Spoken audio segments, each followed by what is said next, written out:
चलित वर्षर प्रचंड ग्रीष्म प्रवाह अस्तव्यस्त होउछि जनजीवन। मनीषक परि टोपाए पानी पाई डहल विकल होउछंती पशुपक्षी।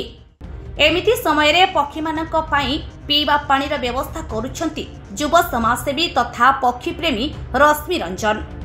आड़ी स्वास्थ्य केन्द्र रे कर्मचारी भावे काम करती रश्मि रंजन बारिक।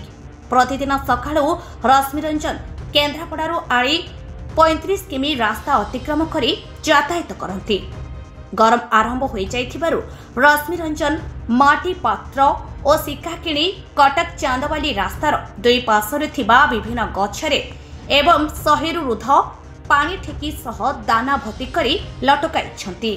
पूर्व वर्ष मोट 534 टी पानीपत्र बसाइथिबा बेले ए वर्ष 1001 माटी हांडी रे पक्षींक पाई जल व्यवस्था करिवे और प्रतिदिन सेथिरे गोटिकरे दाना और अन्यटिरे जल व्यवस्था करिवे बोली प्रकाश करिसेंती रश्मि रंजन। चलित वर्ष से प्रयागराज महाकुंभरू आनिथिबा पानी सहित दाना पात्रटीए मध्य पक्षी मानक उद्देश्य रे गछरे लटकाइछंती।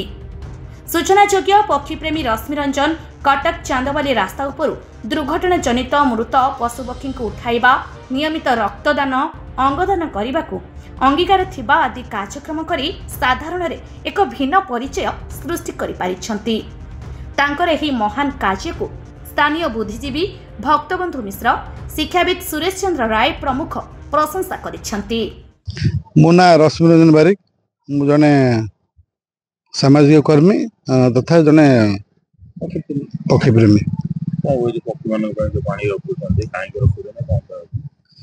आपण जानथिबे, आपण भी देखिथिबे गत 6 वर्ष धरी मु ए कार्यटी करि आछि। जेहेतु ग्रीष्मर प्रभाव बढ़ी बढ़ी चलछि, आमे मनीष होइकि हमको फैन दरकार होछि, कूलर दरकार होछि, एसी दरकार होछि, आ ठंडा पानी दरकार होछि। फ्रिज न होले हमर चलुनी, किंतु पक्षी मान कथा के चिंता करंती। वर्तमान ग्रीष्म प्रभाव रे देखिबे आपनकर जलाशय सब सुखी जाउछ आस्ते आस्ते, तेणु से पानी बहुत हैरान होती। मुझे कथा चिंता करी गत 6 वर्ष धरी यही सेवाटी जोगे आसी।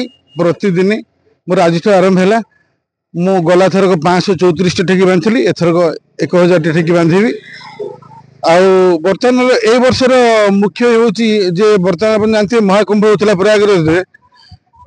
कोटी कोटी जनता केवल भारत न भारत बाहर से आसुले, केवल माने कुंभरे बुड़ पकेबे आ से पानी टिके पीबे, निज माने मनुष्य जीवन के मुक्ति पाइबे। किंतु मुझे चिंता करी मुझे आमे सीना मुक्ति पाइबू, किंतु बर्तमान आम पुराण जेहेतु आम सनातन धर्मी लोक, आमर पुराण विश्वास अच्छी।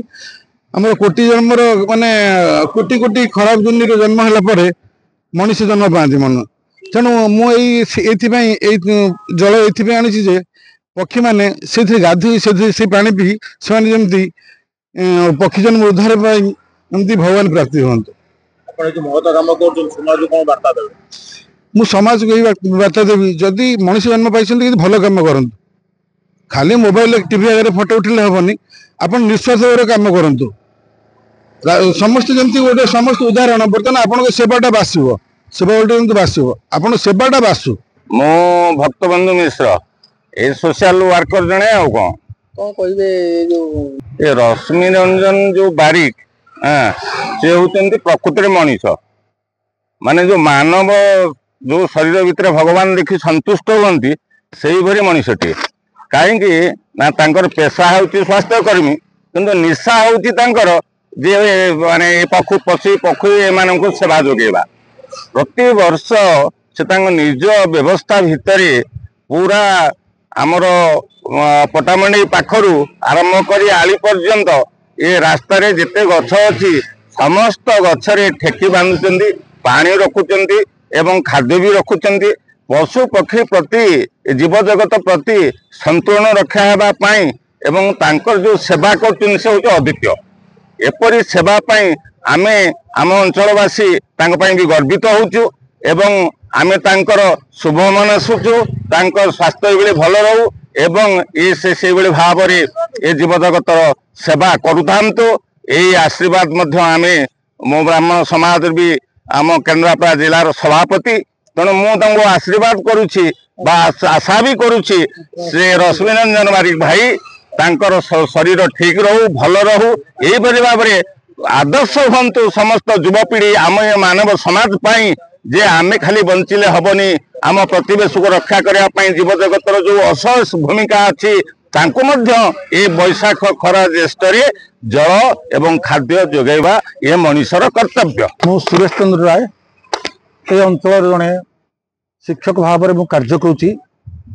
आज भारी गर्व लगुच रश्मिरंजन बाबू से अंचल जड़े उदीयमान युवक पेशार रोगी सेवा कि निशा हूँ पक्षी सेवा बड़ आश्चर्य और इनोवेटिव आइडिया से नहीं जोटा कि अनेक बुद्धिजीवी गुणीजीवी मुंडे पशि न थाए से आज नहीं कि प्रत्येक गचर आज ठेकी बांधिकी पक्षी मान खावा दवा सहित से पक्षी जो पक्षी मैंने मरिकी पड़ुंट रोगाक्रांत होती सेवा कर रास्ता घाटर परिवेश को से निज हाथ में सफा कर रास्ता घाट पड़ुवा कुकुर गाई गोरु छेली मेंढा को से उठेकी नौ बड़ आश्चर्य लगुच कार्य देखी गर्व लगुच गुण देखिकी मु निज व्यक्तिगत भाव रश्मिरंजन को आह्वान करुच्ची आमंत्रण करुच्ची से आसिकी एमती उदाहरण सृष्टि करूँ अनेक युवगोष्ठी को जनसचेतना सृष्टि करूँ जहाद्वारा अनेक युवक मैंने आदृत कम करने ए अंचल से जड़े अति गौरव